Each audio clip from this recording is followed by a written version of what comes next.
Hello and welcome back to Sports Talk in the Burgh, the show where we cover all things sports. I'm your host, Brett Magulik. Today we're going to take a trip overseas and talk about some Champions League as well as Premier League soccer. Joining me is the extravagant Casey Irwine and the birthday boy, Joey Dramasic. Happy birthday, Joey. Thank you very much. Thank you guys for joining me today. So yesterday kicked off the 2024-25 Champions League season with Juventus, Bayern Munich, Real Madrid, Liverpool, Aston Villa, and Sporting Lisbon pulling out wins in their opening matches, with some major clubs taking huge losses. So Joey, what major club do you see crashing out in the Champions League? Now, this is kind of a controversial one, knowing the history of this team in the Champions League. Obviously not winning it, but PSG. This is their first season without Mbappe, or honestly a real star, because obviously before Mbappe they had Neymar, and they really just don't have any star talent this year, and they're with the loss of Mbappe, 27-goal scorer, and then also just their schedule's hard. I looked over the schedule. They have Man City, Bayern Munich, Atletico Madrid, Arsenal, and possibly PSV if they could get back to their standards. But they have a tough schedule, and without really a star player in this tournament, the Champions League, I just think it'll be a real struggle for them. And after today's game, I'm not too confident in how they could be for the rest of the tournament and also making out of the group stage. No, yeah, I definitely like that choice, especially with today's game. Going against Girona, and they really were not good. And, you look at that, Mbappe's gone, Messi's gone, Neymar's gone. All of some really star players are gone. They just have a few stragglers with Marquinhos, Dembele, Vitinha, who somehow made the Ballon d'Or list. Don't know how that happened. So, yeah, I think they'll struggle. They have the history of Champions League lack of success. But so I think that's good. But for me, I think Inter Milan, 2 years ago they were in the final against Man City. And last season they won the Serie A by a large margin. So a lot of people probably actually have them as underdogs in this tournament. But for me, I think it's actually going to be a pretty bad year for them. You look, they have a tough schedule. They just drew to Man City today, and only really drew because Man City missed a lot of chances. They have to go. They play home to Arsenal. They're home to Leipzig. They're away at Leverkusen. And they're home to Monaco. Monaco and Leipzig are two of the worst opponents they could have taken out of pot 3 and pot 4. You look at the other opponents; they're going to be really tough. I don't know how many of those games they're even going to draw. Never mind win. You look, and I think if you look at a draw of death as opposed to the old group of death, I think they definitely have it.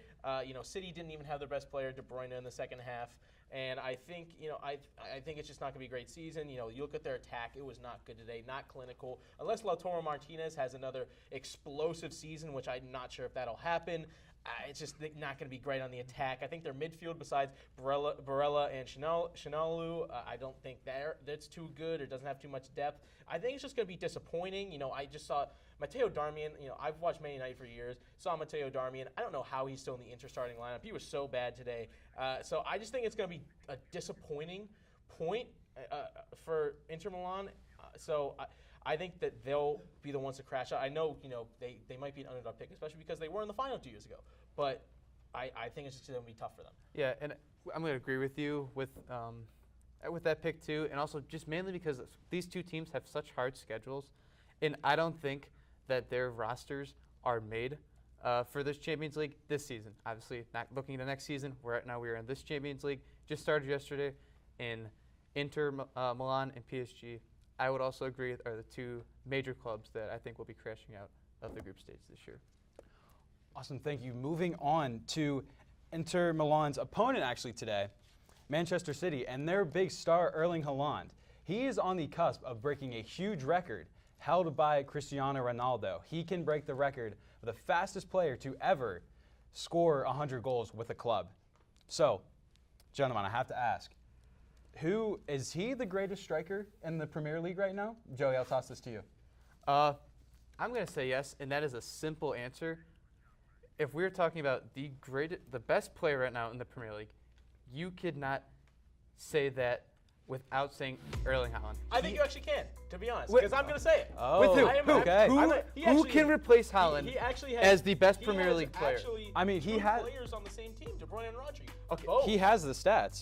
He has the stats over here. You're talking about a player that is, for 3 seasons, has been in the Premier League. 70 appearances, 72 goals, and 13 assists. Yeah, because of players like De Bruyne and Rodri, who are better than him, And he's become the ultimate poacher in a sense, and he is the absolute perfect byproduct of a machine of Manchester City that is built by Pep Guardiola. Okay, if you take Erling Haaland and you put him in any other top 6 clubs, I think he's a 20 to 25 goal scoring player. Still a very good striker, but I don't think it's these absolute robot numbers. I think if you look at other players in the Premier League besides De Bruyne and Rodri, I would still put Salah on the same level. I would say Van Dijk is close. I would argue, when you look at who's most important to the team, not even just a player, most important to the team, I would say players like Cole Palmer and Bruno Fernandes. Because I think, if you take Erling Haaland out of Man City is still going to be at the top of the league, still going to be close to the Champions League. But you take Cole Palmer, you take Bruno Fernandes out of their teams, it's not the same, and they're going to be much worse. You just mentioned 4 of my top 5, but Haaland is still number 1. Van Dijk, I agree. Mo Salah, I agree. Palmer, I agree, and also Rodri, I agree. De Bruyne this year has not been that good. I know it's a little early in the season, but he has not performed that well. Of course, now it is, again, like I said, early in the season, and he just got injured today in City's game today. But Erling Haaland is a goal scorer, and that is one of the that is one of the main components of soccer. A player that can score goals is the best player on a team. And he has had some struggles in some of those games. Yes, I do agree with that. But we're talking about overall in season in the Premier League. He is the best player in the Premier League without a question. 72 goals in 70 appearances with 13 assists. And it's because he's that byproduct of Pep Guardiola's Manchester City and those elite What's an issue with that? They have. What's an issue with that? I just don't think it's his individual talent that puts him there. Alrighty, well now transitioning from stars that are rising like Haaland to stars that are fading. Now that Ronaldo is in the Saudi Pro League and Messi's in Miami, the Ronaldo and Messi era is starting to come to an end. With arguably soccer's biggest stars leaving the sport soon, has the level of the sport fallen off? Joey, what do you think? I'm going to say no on this. Now, Ronaldo and Messi are I believe, the 2 greatest players of all time, with maybe adding Pele in that conversation. But I do not think that the sport has fallen off as a whole. Yes, those 2 will be taking some huge excitement to the sport, and obviously players that are goats of their sports like these 2, there's kind of just some type of feeling when they're still playing the sport, how great that sport really is. This is almost like LeBron. When he retires in a couple seasons from the NBA, it's going to be like the league is missing someone.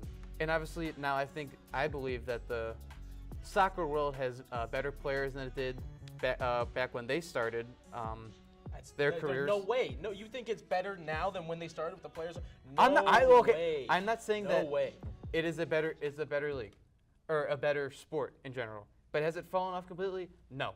You have players like Haaland, Salah, Saka, Yamal, Endrick, those 2 are going to be superstars this I agree with that. I think that they are the 2 players that could create another Messi and Ronaldo type of era. I think overall right now, I think it has fallen off. And I think part of it is because, with the age of Messi and Ronaldo and how dominant they were and how dominant their teams ended up being because of them, they came with waves of teams and waves of players who excelled farther than probably what they normally would have as they tried to catch up to those 2 and their teams. Let's take a look back almost 10 years ago at the 2015 Ballon d'Or. You had Messi and Ronaldo, of course, up top. But then you had Neymar, Luis Suarez, Lewandowski, Neuer, Hazard, Iniesta, Ibrahimovic, Robin, and the list goes on. The worst player on that list was Ivan Rakitic, who was still a top-quality player. And I think, you look at all those players I mentioned, besides Rakitic, are players who could have won a Ballon d'Or if Messi and Ronaldo didn't exist. Now you look at this year's list, okay?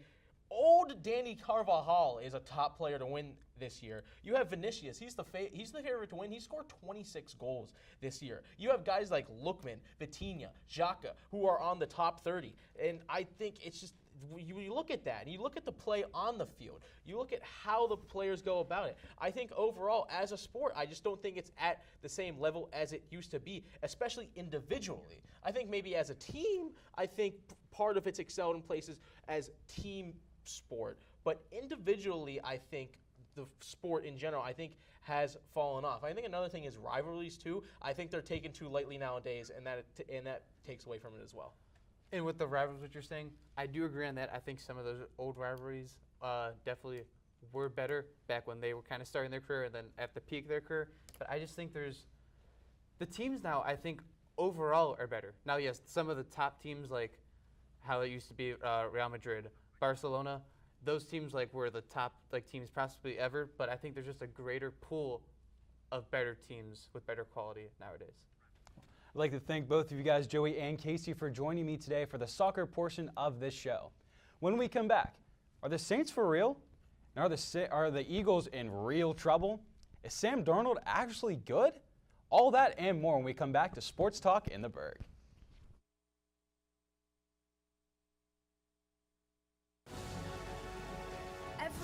Every day, millions of people are connecting. and even though we're overcoming obstacles, watching each other's backs, And banding together. we should still make an effort. We should still make an to effort. get to know each other, on a deeper level. Father, cosplayer, Mentor. Actor. it's time we take a step forward it's time we take a step forward. Come together. and discover How accepting our differences can make us stronger. Yeah, Sam, Elmo. Oh, hey, Julia. Are you ready to play band with us? I'm going to play my clarinet. And Elmo's gonna play his drum. Drum loud. Oh, well, you know what to do, Julia. Julia knows. With Julia's autism, loud sounds can be too much. But she still loves to make music. Play band. Early screening for autism can make a lifetime of difference. Find out more at screenforautism.org.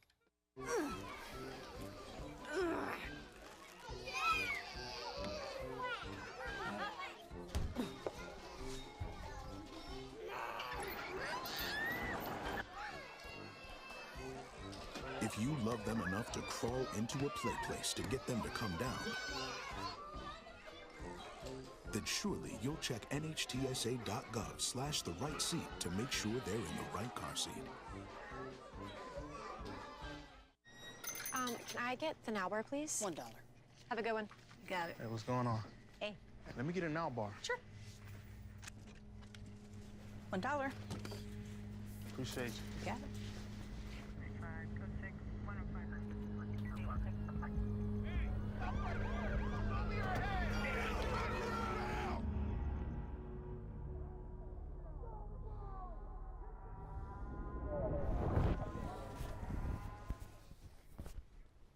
Welcome back to Sports Talk in the Burgh. Week 2 of the NFL season is officially in the books, and there's a lot to talk about for sure. Joining me now is stellar football guy Jordan Warwick and the regular football guy Caden Hyde. All right, for this section, I'm going to ask you both a series of rapid-fire questions, and you're going to tell me trust or bust. It's like boom or doom, but without the Costco guys. So let's get started. Caden, the Saints outscored their opponents 91-29 in their 2-0 start. Do we believe in the Saints? Trust or bust? I believe 2 games is a bit too little of a sample size to really say that a team is a trust or a bust. But when I look at the Saints team, I have to look at the defenses they're playing up against. They're playing what is supposedly the Carolina Panthers and also the Dallas Cowboys, which are hit or miss every other week. They're either the greatest defense you've seen or the worst thing that you could put on national television. And I mean, I have to give credit to them where it's due. Like Derek Carr's looked amazing. He's the leader in passing rating, QB rating, and yards per attempt. And the change from an offensive coordinator from Pete Carmichael, who was there since 2006 when Sean Payton took over, to Clint Kubiak has looked like a positive one. But I believe that these 2 first games, they were a nice little sample, but we need a bit more of an actual sample for this team, and I believe we're going to be getting that in the next week. They're playing the Eagles this week. Then next up they have the Chiefs at Arrowhead. Then they have the Broncos, who can have a good pass defense when they want to. Then the Falcons, who have 2 very good safeties, and the Buccaneers, who have had a good defense for the past 5 years. So I feel like we just need to see a bit more of this team against more proven competition. Listen, I'm trusting the New Orleans Saints this year simply for the fact that this team finally has motion. Before with their old offensive coordinator Pete Carmichael, they really did not do a lot of motion in their offense, but now they have motion. And you can just see it's making the whole offense better. Alvin Kamara is playing some of the best football he's ever played. Derek Carr is looking like a potential MVP candidate. So I trust the Saints big time. Gotta say, I agree with both of you guys. They not only have they both they've beaten, sure they're 2-0, but they manhandled both their teams. I think that's something that you really have to look at. So we go ahead to Monday Night Football, and the Eagles take a tough one, 22-21, against the Atlanta Falcons after a late drive by Kirk Cousins and the Falcons and a late interception by Jalen Hurts. So, Jordan, how do we feel about the Eagles? Trust or bust? I'm going with another trust here. I trust the Philadelphia Eagles, and I get that they lost on Monday Night Football, but I don't think it was a bad loss. You know, they lost to the Falcons, which I don't know why people are making it seem like the Falcons are a bad team. I think the Falcons are going to end up being a pretty decent team, especially with quarterback play from Kirk Cousins. And the Eagles also did not have their number one weapon. They didn't have A.J. Brown. I think if you have A.J. Brown, that game goes differently. Saquon dropped what would be a potential game-winning pass or to set the Eagles up to win the game. So right now, I don't have any doubts with the Eagles. I fully believe that they could be a good team this year. Caden, what do you think? You see, I believe in the Eagles' offense. I think they ran the ball down the throat. They ran the ball down the throat. They passed efficiently. They did not put up the most passing numbers, but they ran for almost 150 yards. My concerns come with the defense. Their pass rush, their front seven is amazing. Like there's no doubt about that. But their secondary, not going to lie, especially in the fourth quarter, looked a little bit like Swiss cheese. I mean, if you allow Ray McLeod to get wide open every single play, he allowed 3 receptions for 88 yards to Darnell Mooney, including a play where he broke 2 tackles on a touchdown. I feel like if I'm going to really believe in this Eagles team, the defense needs to improve. However, I do think that will happen. These seems to be more like an early season type of jitters type of thing, although you don't really want to have early season jitters and when you have a minute left in the fourth quarter and you have to at least give up not a touchdown. So I trust the Eagles, but they're going to need to show me more defensively. That's fair. Another team that has been very trustworthy so far, the Vikings are 2-0 with veteran QB Sam Darnold taking the helm. Caden, last week you had the Vikings as your number 5 breakout team on your list. Do we still trust the Vikings? Trust or bust? I am the biggest believer in this Minnesota Vikings team this year. When I watched that game on Sunday, I did not see the New York Sam Darnold. I did not see the Carolina Sam Darnold. Those Sam Darnolds, they look scared in the pockets. Obviously the famous seeing ghosts quote. I saw a Sam Darnold who looked confident, who looked like he knew what he was doing. He stood tall in the pocket, especially that 97-yard touchdown when he's backed up in his own end zone, nearly getting a safety by being pushed out the back, where he didn't scramble out of the way. He didn't lose confidence. He kept his eyes downfield. He stepped up into a clean pocket and threw a dime. This looks like a quarterback who, like I said, he believes in himself. The team believes in him, and he can go as far as he'll take them. He's 9th in passing yards. He's 3rd in passing yards per attempt. He's 5th in passer rating and 4th in QBR. Now, if you went back even 2 years and told me Sam Darnold would be top 10 in all of those categories, I would have said you were insane. But this year, he just looks like a better quarterback than the other years of Sam Darnold's career. You know, Caden, I have to accept defeat and admit that last week I was wrong when I was criticizing you and your belief in the Minnesota Vikings, but I have been brought over to the dark side. I have belief in the Minnesota Vikings and Sam Darnold this year, especially after they beat one of the best teams in the league and the San Francisco 49ers. I think with the combination of the defense that they have with the defensive coaching of Brian Flores and just the offensive mind of Kevin O'Connell, I think that the Vikings have a massive chance of being a 2017 version of themselves. So moving from a team that is 2-0 to a team that is 0-2. It's been rough in Baltimore to start the season, to say the least, as the Ravens fall to 0-2 to start this season, including a loss to the Raiders. Jordan, can the Ravens turn it around? Trust or bust? Bust for me. Caden, teams that have started off 0-2 historically only have an 11.5% chance of making a playoffs after that start. I don't think that the Ravens are going to be a team that can overcome that. I mean, okay, I think that they can make the playoffs, but I do not believe that the Ravens will be contenders, and that's really what I think of when I trust them or busting them, because last year they did make it to the AFC Championship game. But I think that there's some missing from them. They still don't have a number one receiver. I don't really like the way that they're using Derrick Henry. So I think that I don't really have a lot of confidence in the Ravens this year. You see, Jordan, I agree with you on this. I believe that the Ravens are going to be not as good as they were last year, and it's for one reason only. They keep getting in their own way. Obviously, that last drive against the Chiefs where they had 3 opportunities for a touchdown and did not score, then had major defensive lapses against the Raiders this week. It's something that happens every single year. In 2021, they lost 3 very big games down the stretch by within 3 points. 2022, Lamar Jackson got hurt. I'll give him a mulligan on that. And then last year, they ran the ball 16 times for the best rushing team in the league in the AFC Championship game where they lost only by 7 points. I feel like this is like a cultural issue with the Ravens. They can never capitalize on opportunities that they're given. I don't know if that's a coaching issue, a player's issue, a front office issue, but if the Ravens are going to get back to the Super Bowl, something big needs to change. Let's get back to the positives. The Buccaneers continue rolling with a huge win against the Lions on Sunday. And Baker, despite being sacked 5 times in the first quarter, he baked once again. So Jordan, are we still feeling the Bucs? Yes. You think they're good? Yeah, I do. I have been a big fan of Baker since his Heisman winning year at Oklahoma.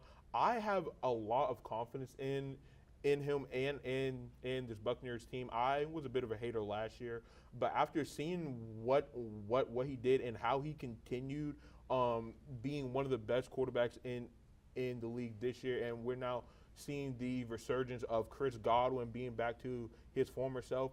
The Bucs are looking good. I really like their offense. I think their defense can be very good as well, and I'm confident in the Bucs. I'm confident in Big Show.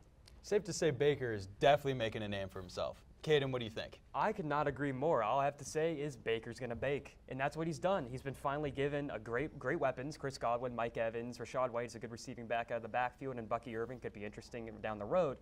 And an O-line. He was actually given an offensive line for once in his career, and it seems to be working out well for him. Like I said last week, who knew? If you put a quarterback in a good position where the team and the front office and the coaches and the rest of the team believes in him, good things are going to come out of it. Now, if you go back to 2018 and tell me Sam Darnold and Baker Mayfield are arguably top 3 QBs, I would probably agree with you. They were top 3 picks in that draft. But if you even go back to last year and say, hey, Sam Darnold and Baker Mayfield and Derek Carr as well are going to be top 3 in the league in passing yards, touchdowns, QBR, passer rating, efficiency, yards per attempt, and all these beautiful metrics for quarterbacks, I would say you're crazy. But then again, crazier things have happened. Like this one right here. Let's take it more local. Despite the Russell Wilson injury, the Pittsburgh Steelers are 2-0, but the offense has not been producing as well as anticipated. Caden, are the Steelers top of division material? Trust or bust on the Steelers? You see, the Steelers do this every year. They play probably the ugliest style of football I can believe in, where they win games 16-14. But at the same time, it's beautiful how this keeps happening every single year, and they keep winning. I mean, they drag every single opponent down to their level. The Pittsburgh Steelers have scored 15.5 points on average over the past 2 games, and they've won both of those games. They've played amazing defense. They've played smart football. They haven't turned the ball over yet.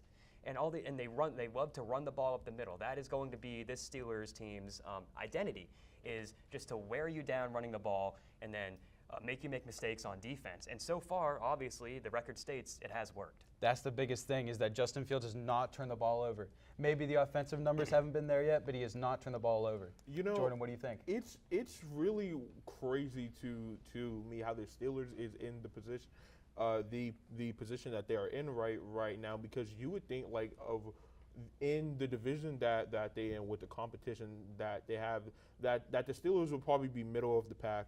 Middle of the road team, but no, they're at the top of their division right now. And honestly, with the way the other teams are playing, like the Browns and the Ravens and the Bengals, I can see a world where the Steelers can keep up this winning streak that they have right now, can keep up their winning ways, and they can at least, if not first in the AFC North, and they can get at least second. I believe that this team with Justin Fields or Russell Wilson, really either one of them, I feel like that they can win at least 10, 11 games this year.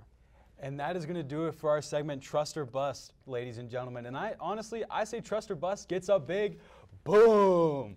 When we come back, Jordan takes us through his top 5 contenders through 2 weeks of the NFL season. What will Caden have to say? All that when we come back to Sports Talk in the Burgh.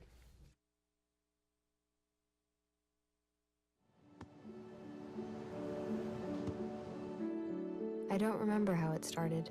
Go to that. Our back and forth. It always came back. Dad!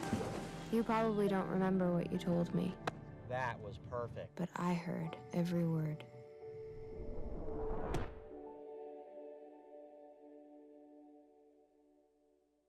There's so many rewards in life. You coming into our home was one of the greatest rewards we could have ever had. You know, it took 20 years, and I got my third child, who was 17 at the time.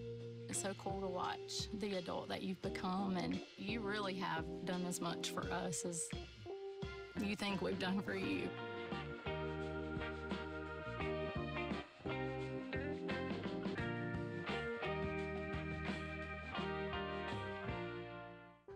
Most of my family, they never graduated high school or even let alone go to college, so I'm trying to break that barrier. Every day after work, went straight to school, studied hard, and it paid off. I could not have done it alone. I see the future is really bright for me. The high school diploma is just added to the confidence, and now I feel unstoppable. Find free adult education classes near you at finishyourdiploma.org. Welcome back to Sports Talk in the Burgh. After 2 weeks of the NFL season, we've seen unlikely teams deliver, and vice versa. So, Jordan, walk us through your top 5 contenders so far. All right, ladies and gentlemen, let's get right into my top 5 contenders going into week number 3 of this NFL season. And listen, contenders, okay? All right, number 5, the Philadelphia Eagles. Now, I know, okay, like I said earlier, I believe in the Eagles, and I know that they lost, but once they get A.J. Brown back, their offense is going to be absolutely stunning when healthy. The ground game is going to be very dynamic with a duo of a top 5 running back in the league like Saquon Barkley and a top 5 rushing quarterback in the league like Jalen Hurts. And they are also going to be behind one of the best lines in the league, and we already know that the air attack is going to be absolutely lethal with weapons like Brown, Smith, Goddard, and even Barkley. Now, number 4, the Detroit Lions. Man, honestly, the more I think about the Lions, the more and more I like them, especially with the breakout of Jameson Williams. This offense is going to be explosive. You got Gibbs, St. Brown, LaPorta, Montgomery, like I said before, Williams, one of the best lines in the league, and Goff is not a slouch either. The Lions defense is definitely not one to play with, especially with their rush defense only allowing the second fewest rushing yards per game last year.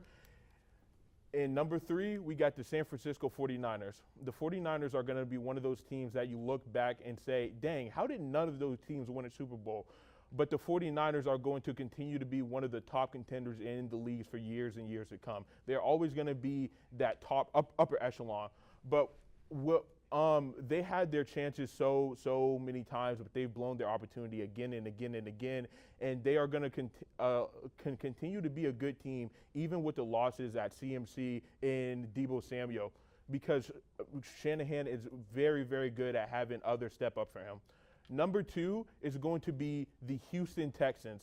Now, last year I said on this show that the Texans were going to make the playoffs, and I was right about that. I believe with how C.J. Stroud is playing, I believe with the young talent that they have at receiver, I believe that the Texans are going to be contenders, and they're going to be a team that you have to look out for. Number 1, it is the Kansas City Chiefs. What else can I say? The Chiefs are going to Chiefs. They are going to be the best team in the league when it comes to when it matters most, and that's in the playoffs, and that's competing for the Super Bowl.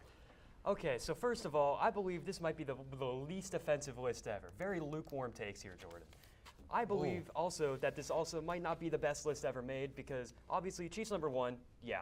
I would not have the Eagles on this list based off of how their defenses looked and how their offense just hasn't seemed to click as well as it did back in 2022 just yet. In lieu of that, I'd put on the Buccaneers. I believe that they're a fantastic team and they deserve to be on this list. The Lions, I believe, are a contender as well. 49ers, they're injured to heck. I don't know if this happened. Texans, they've only scored a sum of 41, and after that, yeah. This is all we have for you, ladies and gentlemen, on Sports Talk in the Burgh. Thank you so much for tuning in.